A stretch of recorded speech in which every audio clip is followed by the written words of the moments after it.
12 वर्ष इस्लामचं शिक्षण घेतलेल्या एका तरुणानं इस्लाम धर्म सोडण्याचा निर्णय घेतला। अस्कर अली असं त्याचं नाव आहे। तो केरळच्या कोल्लम जिल्ह्यात राहतो।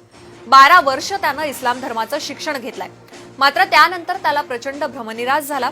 भारतीय लष्करात गेलात तर मुस्लिम दहशतवाद्यांवर गोळी झाडावी लागेल, म्हणून लष्करात जाऊच नका अशी शिकवण तिथं दिली जायची। इस्लाम धर्म सोडल्यानं त्याला नातेवाईक आणि एकंदरीत समुदायाकडून प्रचंड त्रास दिला जातोय। 1 मेला कोल्लम जिल्ह्यातच एका व्याख्यानाला तो जाणार होता। मी इस्लाम का सोडला यावर त्याचं हे व्याख्यान होतं। तो जाण्यासाठी निघाल्यावर काही क्षणातच 10 जणांनी त्याला मारहाण करून त्याचं अपहरण केलं। त्या मारहाण करणाऱ्यांमध्ये त्याचे कुटुंबीय होते। अखेर पोलीस पोहोचल्यावर त्याची सुटका झालेली आहे। पाहुयात इस्लाम धर्म सोडण्याबाबत त्यानं काय सांगितलंय। इस्लामचा त्याग करण्यावर मी ठाम आहे। मी ज्या संस्थेत शिकलो तिथं चुकीची शिकवण दिली जायची।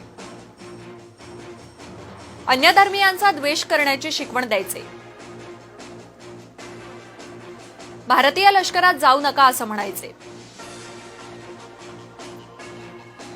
लष्करात गेलात तर दहशतवाद्यांना मारावं लागेल, पण दहशतवादी तर मुस्लिमच असतात। मुस्लिम असून मुस्लिमांचा जीव कसा घेणार असं शिकवायचे।